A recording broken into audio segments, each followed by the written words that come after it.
أعوذ بالله من الشيطان الرجيم. بسم الله الرحمن الرحيم. والقواعد من النساء اللاتي لا يرجون نكاحا فليس عليهن جناح أن يضعن ثيابهن غير متبرجات بزينة وأن يستعففن خير لهن والله سميع عليم. ليس على الأعمى حرج ولا على الأعرج حرج ولا على المريض حرج ولا على أنفسكم أن تأكلوا من بيوتكم أو بيوت آبائكم أو بيوت أمهاتكم أو بيوت إخوانكم أو بيوت أخواتكم أو بيوت أعمامكم أو بيوت عماتكم أو بيوت أخوالكم أو بيوت خالاتكم أو ما ملكتم مفاتحه أو صديقكم. ليس عليكم جناح أن تأكلوا جميعا أو أشتاتا. فإذا دخلتم بيوتا فسلموا على أنفسكم تحية من عند الله مباركة طيبة. كذلك يبين الله لكم الآيات لعلكم تعقلون. اور جو عورتیں بڑی بوڑھی ہو گئی ہیں جن کو نکاح کی کوئی امید نہیں رہی، ان پر اس بات میں کوئی گناہ نہیں کہ وہ اپنے زائد کپڑے اتار کر رکھ دیں. شرط یہ ہے کہ وہ زینت کو ظاہر کرنے والی نہ ہو، اور اگر وہ پرہیز کریں تو ان کے لیے پرہیز کرنا زیادہ بہتر ہے، اور اللہ بہت سننے والا ہے اور خوب جاننے والا ہے. اور نابینا انسان پر کوئی گناہ نہیں، اور اسی طرح لنگڑے آدمی پر بھی اور بیمار آدمی پر بھی کوئی حرج نہیں، اور اسی طرح تمہاری جانوں پر اور تمہارے اوپر بھی اس بات میں کوئی حرج اور گناہ کی بات نہیں ہے کہ تم اپنے گھروں میں سے کچھ کھا لو. اسی طرح اپنے والدین کے گھروں میں سے کھانے میں، اور اپنی ماؤں کے، اپنے بھائیوں کے گھروں سے، اور اپنے بہنوں کے گھروں سے، اور اپنے چچاؤں کے، اور اپنی پھوپھیوں کے، اور اپنے ماموں کے، اور اپنی خالاؤں کے گھروں میں سے کھانے میں کوئی حرج نہیں. اسی طرح ان مکانات میں سے جن کی چابیوں کے تم مالک ہو، اور اسی طرح اپنے دوستوں کے گھروں میں سے کھانے میں کوئی حرج کی بات نہیں ہے. اور تم پر اس بات میں بھی کوئی گناہ نہیں کہ تم سب اکٹھے ہو کر کھاؤ یا الگ الگ کھاؤ. اور پھر جب تم اپنے گھروں میں داخل ہو تو اپنے جانوں پر سلام کیا کرو. یہ سلام اللہ کی جانب سے ایک دعا ہے جو بابرکت ہے اور بہت ہی عمدہ چیز ہے. اللہ تعالیٰ اپنے احکامات اسی طرح بیان کرتا ہے تمہارے سامنے تاکہ تم سمجھ حاصل کرو. سورہ نور کے شروع میں پردے سے متعلق آیات آئی، اور اس میں عورتوں اور مردوں کو حکم دیا گیا کہ مرد اپنی نگاہ نیچی رکھیں اور اپنی شرمگاہوں کی حفاظت کریں. اسی طرح عورتوں کو بھی حکم دیا گیا. ساتھ ہی ساتھ پردے سے متعلق یہ حکم تھا کہ عورتیں اپنی زینت کی چیزوں کو ظاہر نہ کریں. یعنی جو زینت کے مقامات ہیں، زینت کا مطلب یعنی وہ چیزیں جو انسان اپنی خوبصورتی کے لیے، حسن کے لیے اور بناؤ سنگار کے لیے جو چیزیں پہنتا ہے، جس میں لباس اور زیور آتے ہیں، ان چیزوں کو ظاہر کرنے سے منع فرمایا گیا تھا. عورتوں کو چاہیے کہ ان مقامات اور ان حصوں کو چھپائے. صرف زیور کو چھپانا مقصد نہیں، زیور جن مقامات، جن جگہوں پر پہنا جاتا ہے، ان حصوں کو چھپانا مقصود تھا، اس لیے کہ وہ حسن کے اور خوبیوں کے مقامات ہیں اور وہ پردے کی چیزیں ہیں، ان کو چھپانے کا حکم ہے. لیکن اگر کچھ اس میں سے خود بخود دکھ جائے یا جس کو چھپانا ممکن نہ ہو، اس کے متعلق استثناء فرمایا گیا کہ اس کو دکھانے میں کوئی حرج کی بات نہیں۔ مثلا کسی عورت نے برقع اوڑھ رکھا ہے، زینت کی چیزوں کو بھی چھپا لیا، لیکن اوپر کا جو کپڑا ہے، لباس ہے، برقع، اس کو چھپانا ممکن نہیں ہے، اس لیے اس کی اجازت دی گئی۔ اسی طرح مجبوری کے اندر چہرہ کھولنے کی اجازت تھی، لیکن چہرہ ہو اور اسی طرح ہتھیلیاں، اس کو پردے کے اندر شامل رکھا گیا ہے۔ مجبوری میں اس کو کھولنے کی اجازت دی گئی تھی شروع میں۔ یہاں پر ایک اور رخصت اور استثناء فرمایا گیا کہ جو عورتیں عمر کے اس مرحلے میں پہنچ چکی ہیں کہ نہ تو ان سے کسی کو نکاح کی رغبت ہے اور نہ ان کو نکاح کی رغبت ہے، نہ ان کے اندر خود شوق ہے کہ وہ نکاح کریں، نہ ان کسی اور کو ان سے رغبت حاصل ہے کہ وہ ان سے نکاح کی توقع اور امید رکھتا ہو، یعنی وہ بالکل اس مرحلے پر پہنچ چکی ہے کہ ان کی زندگی بڑھاپے کو پہنچ چکی ہے، اب نکاح کی طرف ان کا کوئی میلان نہیں ہے، نہ کسی اور کا میلان ہے ان کی طرف۔ تو ایسی عورتیں جو کہ بوڑھی کہلاتی ہیں، تو ان کو اللہ تعالیٰ نے رخصت دی کہ اگر وہ اپنے زائد کپڑے اتار کر رکھنا چاہیں تو اتار کر رکھ سکتی ہیں۔ زائد کپڑوں سے مراد ہے جن کپڑوں سے چہرہ اور اپنی ہتھیلیاں اور اپنے پردے کو چھپاتی ہیں، تو اگر وہ اس کو اتار کر رکھنا چاہیں بغیر چہرہ کھول کر اور ہتھیلیوں کو کھول کر اگر وہ جانا چاہیں محرم ہو غیر محرم کے سامنے بھی، تو وہ جا سکتی ہیں۔ یہ بوڑھی عورتوں کو حکم ہے۔ اس میں ایک شرط یہ ہے کہ وہ اپنی زینت کی چیزوں کو پھر بھی ظاہر نہ کرتی ہوں، یعنی بناؤ سنگار کر کر زیب و زینت اختیار کر کے نامحرموں کے سامنے نہ جائیں، بلکہ یوں ہی سادگی کے ساتھ اگر وہ جانا چاہیں بغیر برقعے کے، بغیر چہرے کو چھپائے ہوئے، وہ غیر محرم مردوں کے سامنے بھی آ جا سکتی ہیں، لیکن اس میں یہی شرط ہے کہ وہ بناؤ سنگار کے ساتھ نہ جائیں۔ تو یہ بڑی بوڑھی عورتوں کو حکم ہے کہ اگر وہ زینت کے ساتھ جائیں گی پھر ان کے لیے اجازت نہیں۔ آگے فرمایا کہ اگر یہ عورتیں اس عمر کے اندر بھی اپنے چہرے کو چھپا کر ہی رکھیں اور پرہیز سے کام لیں، غیر محرموں کے سامنے جانے سے بالکل ہی پرہیز کریں، یہ اور اچھی بات ہے ان کے لیے۔ اس میں ان کو ترغیب بھی دی جا رہی ہے کہ ان کے لیے سب سے بہتر بات تو یہی ہے کہ اس عمر میں بھی پردہ رکھیں، لیکن اگر کسی وجہ سے مجبوری بن جائے تو پھر اس کی اجازت ہے۔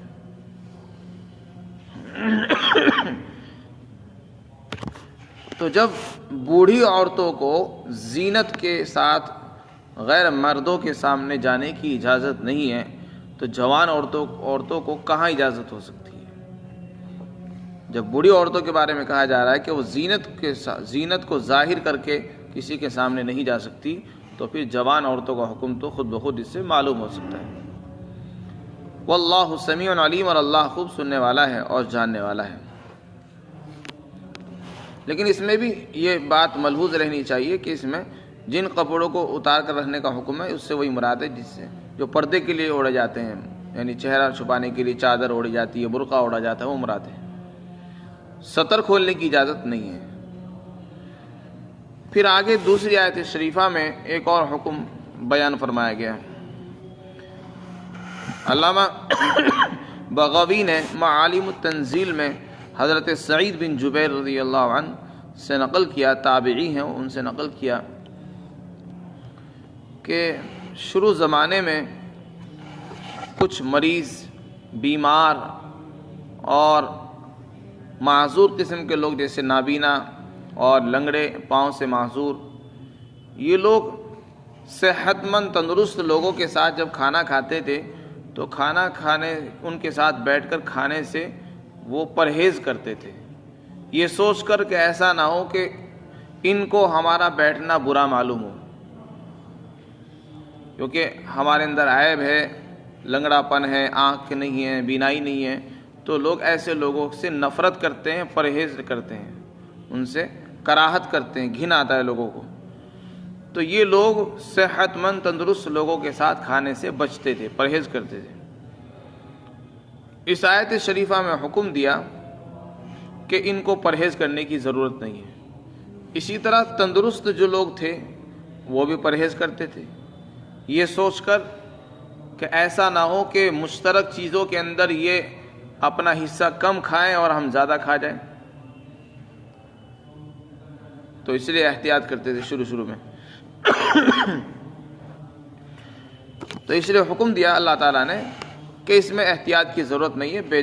جو چیزیں بے تکلفی کی ہوتی ہیں، مشترک چیزیں ہوتی ہیں، اس میں بے تکلفی کے ساتھ کھا سکتے ہیں اور بیٹھ بھی سکتے ہیں. کوئی کم کھائے کوئی زیادہ کھائے، ان چیزوں میں زیادہ دھیان دینے کی ضرورت نہیں ہے.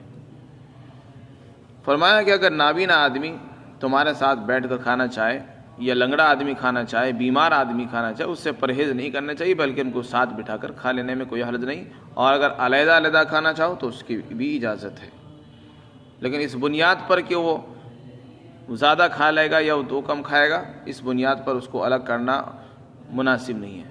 بلکہ بہتر تو سب سے بہتر بات تو یہ ہے کہ سب مل کر ہی کھانا چاہیے. جتنے لوگ مل کر کھانا کھاتے ہیں اس میں برکت ہوتی ہے. پھر آگے ایک دوسری بات ارشاد فرمائی گئی. شروع میں عام دستور یہ تھا کہ عربوں کے اندر عادت تھی کہ اگر گھروں میں کوئی مہمان آتا، خاص طور سے جو رشتہ دار ہوتے ہیں، قریبی رشتہ دار ہوتے ہیں، اگر وہ آ جاتے تو اور وہ وہاں آ کر کھا بھی لیتے ان کی غیر موجودگی میں، تو ان کو برا معلوم نہیں ہوتا تھا، بلکہ اس سے اور خوش ہوتے تھے وہ کہ ہمارے گھر میں کوئی مہمان آیا اور اس نے ہمارے گھر میں آ کر کھانا کھایا. تو اس سے وہ لوگ خوش ہوتے تھے، ناراض نہیں ہوتے تھے. اس کے بعد پھر حکم آیا لا يحل مال امرئ مسلم الا بطیب نفس. کسی مسلمان کے لیے اس کے بھائی کا مال اس کی خوش دلی کے بغیر حلال نہیں ہے. کسی مسلمان کے لیے دوسرے مسلمان کا مال اس کی رضامندی کے بغیر حلال نہیں ہے، یعنی جب تک وہ دل سے راضی نہ ہو کھلانے پر اس کا مال آپ نہیں کھا سکتے، وہ آپ کے لیے حلال نہیں ہوگا. آپ نے مثلا زبردستی چھین لیا یا اس کی غیر موجودگی میں کھا لیا اور وہ خوش نہیں ہے تو آپ کے لیے وہ مال حلال نہیں ہوا. یہ حکم آیا. اس پر صحابہ اکرام بہت پرہیز کرنے لگے.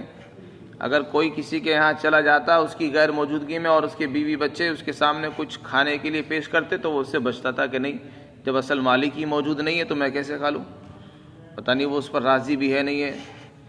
تو اس سے وہ پرہیز کرنے لگے. معلوم نہیں مالک راضی ہے یا نہیں راضی ہے.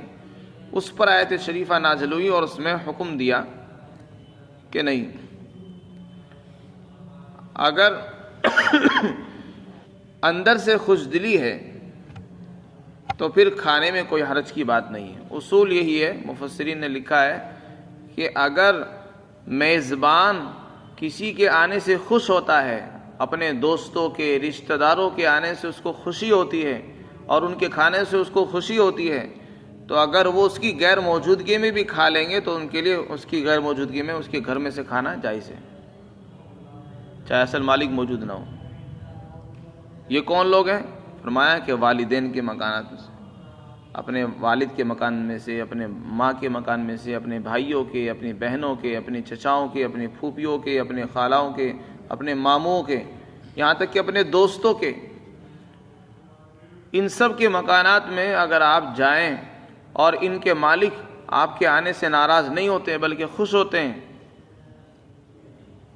چاہے آپ ان کی موجودگی میں جائیں یا غیر موجودگی میں جائیں، اور ان کی غیر موجودگی میں ان کے مال میں سے کچھ کھا بھی لیں تو آپ کے لیے اس کی اجازت ہے، اس میں گناہ نہیں ہے.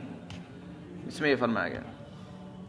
اور اگر آپ کو معلوم ہے کہ مالک جو ہے ہمارے آنے سے خوش نہیں ہے یا وہ اندر سے خوش نہیں ہوگا اس لیے پہلے اس کی اجازت ضروری ہے، تو پھر اجازت لے کر ہی کھانا چاہیے.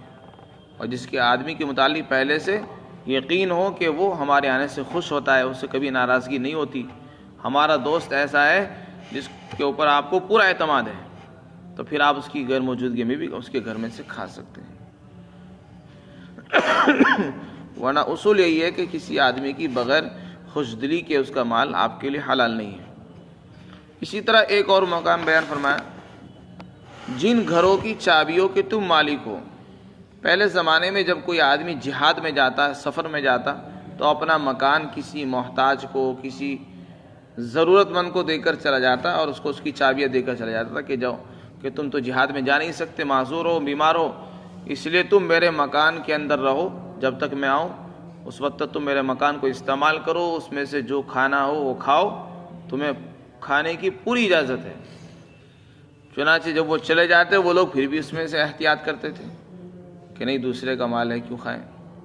اس میں اللہ تعالیٰ نے فرمایا کہ اس میں تکلف کرنے کی ضرورت نہیں ہے. جب اس نے اجازت دے رکھی ہے تو پھر اس کے گھر میں سے کھانے کی اجازت ہے. اسی طرح غلام ہوتا ہے، غلام بھی اپنے آقا کے، اس کے پاس بھی چابیاں رہتی ہیں اپنے آقا کی، تو وہ چونکہ اس کو جو کچھ مال ہے وہ آقا کا مال ہوتا ہے، اس کے لیے بھی اجازت ہے. فرمایا اور نابینا آدمی پر کوئی گناہ نہیں ہے، اور اسی طرح لنگڑے پر اور بیمار پر کوئی گناہ کی بات نہیں، اور اسی طرح خود تمہارے اوپر بھی کوئی گناہ نہیں ہے کہ تم اپنے گھروں میں سے کچھ کھا لو یا اپنے والدین کے مکانات میں سے، باپ کے مکانوں میں سے، یا اپنی ماؤں کے مکانات میں سے، یا اپنے بھائیوں کے مکان میں سے، یا اپنے بہنوں کے مکانات میں سے، یا اپنے چچاؤں کے، یا اپنے پھوپھیوں کے، یا اپنے ماموں کے، یا اپنے خالاؤں کے مکانات میں سے، یا ان مکانات میں سے جن کی چابیوں کی تم مالک ہو، یا اپنے دوستوں کے مکانات میں سے کھانے میں کوئی گناہ کی بات نہیں اگر وہ خوش دل ہوں. اگر وہ آپ کے کھانے سے خوش ہوتے ہوں تو پھر آپ ان کی غیر موجودگی میں بھی کھا سکتے ہیں. اور پھر اس میں بھی کوئی حرج کی بات نہیں کہ آپ سب مل کر کھائیں یا الگ الگ کھائیں، یہ آپ کو اختیار ہے. فرمایا اس میں بھی کوئی حرج کی بات نہیں کہ سب مل کر کھاؤ یا علیحدہ علیحدہ کھاؤ. پھر تیسرا حکم ارشاد فرمایا کہ جب اپنے گھروں میں داخل ہو تو اس کا ادب یہ ہے کہ سلام کرو. سلام کے احکامات سورہ نساء میں آ چکے ہیں. وَإِذَا حَيِّيتُم بِتَحِيَّةٍ فَحَيُّوا بِأَحْسَنَ مِنْهَا أَوْ رُدُّوهَا، جب تم کو سلام کیا جائے تو تم اسی جیسا جواب دو یا اس سے بہتر جواب دو. یہاں پر ایک دوسرا حکم بیان فرمایا، جب اپنے گھر میں داخل ہو تو اس کا ادب یہ ہے کہ سلام کر کے داخل ہونا چاہیے، اس لیے کہ سلام کرنے سے گھر میں برکتیں آتی ہیں، حدیث شریف میں آتا ہے. اور یہاں بھی اللہ نے فرمایا کہ تمہارا یہ جو سلام ہے، اس میں اشارہ کر دیا کہ تمہارا سلام تمہارے لیے برکت کا اور دعاؤں کا ذریعہ ہے. جب تم گھر والوں کو سلام کرو گے تو وہ پلٹ کر جواب میں تم کو سلام کریں گے، تو اس طریقے سے تم کو سلامتی کی دعا مل جائے گی. سلام در حقیقت ایک دعا ہے. جب ہم کسی کو سلام کرتے ہیں، ہم سلام نہیں کرتے بلکہ ہم دعا لیتے ہیں. جب تک ہم سلام نہیں کریں گے ادھر سے جواب نہیں آئے گا، اور یہ جواب ہی دعا ہے. تو کسی کو سلام کرنا اپنے لیے سلامتی کی دعا حاصل کرنا ہے، اسی لیے سلام میں پہل کرنی چاہیے تاکہ ہمیں دعا ملتی رہے. تو فرمایا کہ یہ تمہارے لیے دعا ہے جو اللہ کی طرف سے نازل ہوئی ہے، اور ایک بابرکت چیز ہے، اس سے گھروں میں برکتیں آتی ہیں. جب انسان گھر میں داخل ہو کر سلام کرے گا تو اس کے لیے خیر کا اور گھر میں برکت کا ذریعہ بنتا ہے، بے برکتی ختم ہوتی ہے. اور ایک بہت عمدہ چیز ہے. عمدہ چیز کس اعتبار سے؟ جب آپ سلام کرو گے تو گھر والوں کو بھی خوشی ہوتی ہے، اور انسان کی دل اور طبیعت میں بھی خوشی ہوتی ہے. سلام کرنے والے کے اندر ایک عجیب خوشی ہوتی ہے، اور جن کو آپ سلام کریں گے ان کے دلوں میں خود بخود آپ کی محبت آ جائے گی. تو سلام تو ایک ایسی چیز ہے جس کے ذریعے سے انسان لوگوں کے دلوں میں اتر جاتا ہے، دلوں کے اندر سے نفرتیں ختم ہو جاتی ہیں، محبتیں پیدا ہونے کا ذریعہ ہے. ایک حدیث شریف میں فرمایا کہ تم جب تک جنت میں اس وقت تک داخل نہیں ہو سکتے جب تک کہ ایمان نہ لے آؤ، اور تم ایمان والے اس وقت تک نہیں بن سکتے جب تک کہ آپس میں محبت نہ کرنے لگو. پھر آپ نے فرمایا اور تم آپس میں محبت اس وقت تک نہیں کر سکتے جب تک کہ تم سلام نہ کرو.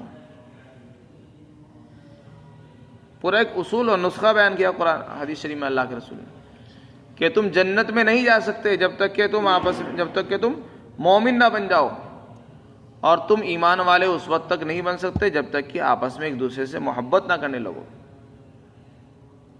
اور کیا میں تمہیں وہ طریقہ نہ بتاؤں، وہ نسخہ نہ بتاؤں جس سے آپس میں محبت ہوتی ہے؟ تو پھر آپ نے فرمایا کہ سلام کرو. سلام کرنے سے آپس میں محبت ہوگی، جب محبت آئے گی تو ایمان آئے گا، جب ایمان آئے گا تو جنت میں داخلے کا ہمیں راستہ مل جائے گا. تو سلام ایسی چیز ہے، برکت بھی ہے اور اس میں پاکیزگی بھی ہے، دل کے لیے خوشی کا سامان ہے، گھروں میں برکت کا ذریعہ ہے اور جنت میں داخلے کا ذریعہ ہے. آپس میں محبت ہوتی ہے، محبت سے ایمان آتا ہے، اور یہ جنت میں داخلے کا ہمارے لیے سبب اور ذریعہ بن جائے گا۔ فرمایا جب تم گھر میں داخل ہوا کرو تو سلام کیا کرو اپنی جانوں پر۔ اپنی جانوں سے کون مراد ہے؟ یعنی گھر والے۔ اور اس میں اشارہ، ایک لطیف اشارہ یہ بھی ہے کہ سلام جو آپ دوسرے کو کر رہے ہو وہ دوسرے کو نہیں، اپنے آپ ہی کو کر رہے ہو، کیونکہ جب آپ دوسروں کو کرو گے وہ آپ کو سلام کرے گا جواب میں، تو حقیقت میں آپ ہی کو دعا ملے گی۔ اور یہ دعا ہے، ایک بابرکت دعا ہے جو بہت ہی عمدہ ہے اور پاکیزہ چیز ہے جو اللہ کی طرف سے اتری ہے، اور اللہ اسی طرح تمہارے سامنے احکامات بیان کرتا ہے تاکہ تم سمجھ حاصل کرو۔ اللہ تعالی ہم سب کو سمجھ بوجھ عطا فرمائے۔